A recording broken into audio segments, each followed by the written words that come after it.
Hello everyone, कैसे हैं आप सब लोग। Welcome back to ICT virtual classroom Dehradun. मैं निखिल राणा। क्लास 8 का अपना मैथ्स का टॉपिक जो हमारा अंडरस्टैंडिंग क्वाड्रिलेटरल्स है, चतुर्भुजों को समझना, उसको कंटिन्यू करेंगे। तो चलिए अपनी क्लास शुरू करने से पहले हमेशा की तरह थॉट ऑफ द डे लेके चलते हैं। तो आज का थॉट ऑफ द डे है बच्चों, if you are not willing to learn no one can help you, and if you are determined to learn no one can stop you. जी हाँ, अगर आप if you are not willing to learn, अगर आप चाह नहीं रहे हैं, मन से नहीं चाहते हैं कोई चीज सीखना, तो आपको चाह के भी कोई कुछ नहीं सिखा सकता। और वहीं अगर आपने किसी चीज को ठान लिया है, कोई चीज आपको सीखनी है, कोई चीज आपको करनी है, तो आपको चाह के भी कोई रोक नहीं सकता है। ठीक है, तो चाह के भी आपको कोई रोक नहीं पाएगा। तो इसका मतलब क्या है, इफ यू आर, इसका मतलब ये है कि सॉरी, जैसे कि कोई बच्चा क्लास में आप लोगों को बैठा दिया, या कोई गेम्स आपको सिखा रहे हैं, अब आपका मन नहीं है सीखने का, आप सीखने के मकसद से आए नहीं हो, तो आपको चाह के भी कोई कुछ नहीं सिखा सकता।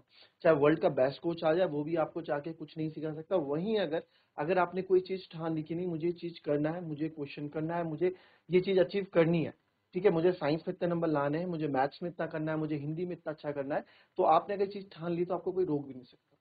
अब रोग भी कैसे, इसमें कहने का मतलब ये है कि अगर आपने कोई चीज डेडिकेशन के साथ करना स्टार्ट कर दी, तो जो भी आपके रास्ते में, जो भी आपकी बाधाएं या फिर जो भी आपके एक्सक्यूजेज आएंगे, आप उसको परे करते हुए चलोगे।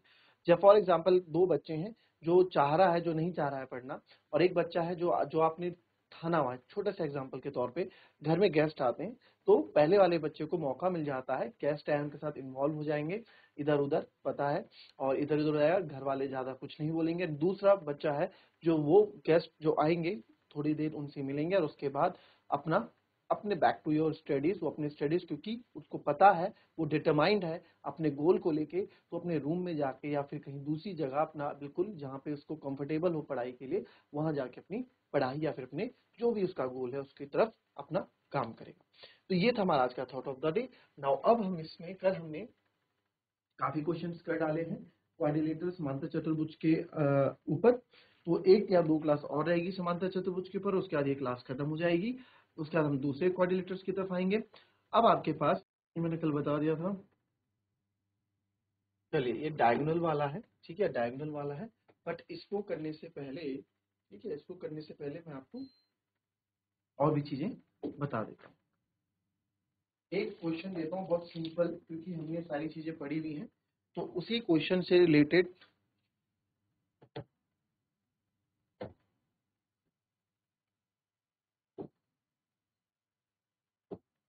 यहाँ पे हमारे पास एक पैरेललोग्राम है, जिसका नाम हम रख देते हैं ए बी सी डी, कुछ भी। और ये एंगल आपके पास दे रखा है 70 डिग्री। क्वेश्चन है फाइंड ऑल एंगल्स, तो सारे एंगल्स आपको फाइंड कर। चलिए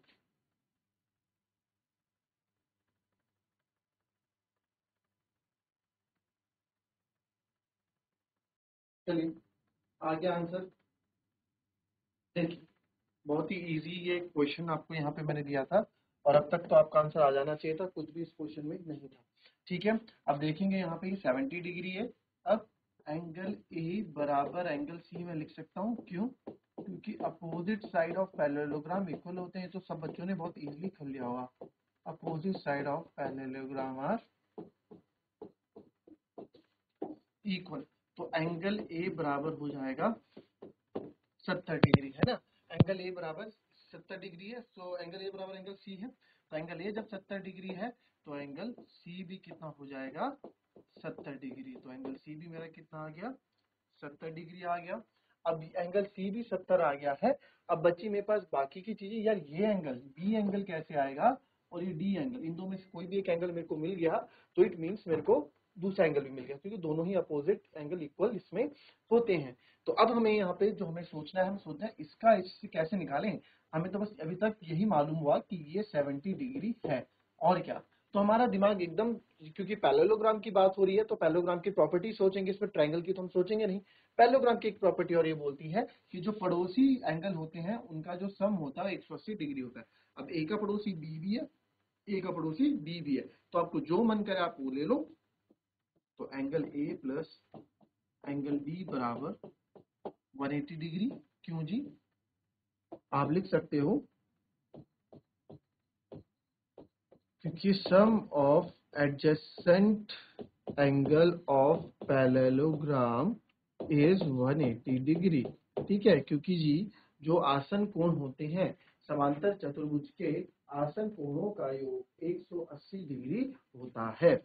एंगल ए मेरे पास 70 डिग्री है, एंगल डी मुझे निकालना है, ये हो गया 180 डिग्री। तो एंगल डी बराबर हो गया 180 माइनस 70, तो एंगल डी बराबर हो गया 110 डिग्री।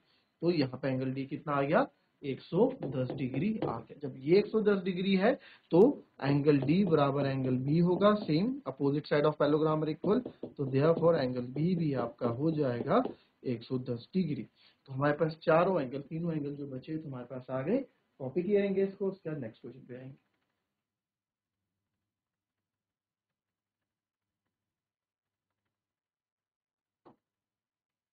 फिर नेक्स्ट क्वेश्चन पे आएंगे।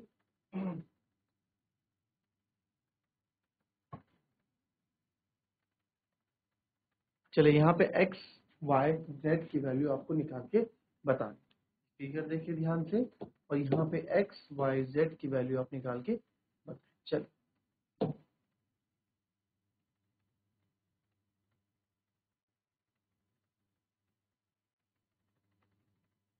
चलिए एक्स वाई तो मेरे ख्याल से निकाल दिया होगा काफी ने।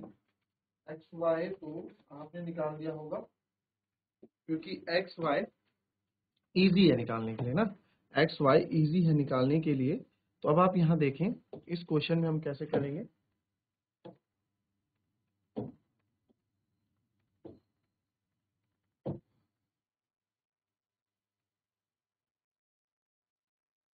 पहले तो इस क्वेश्चन को कराने से पहले दो चीज और मैं आपको बता दूं।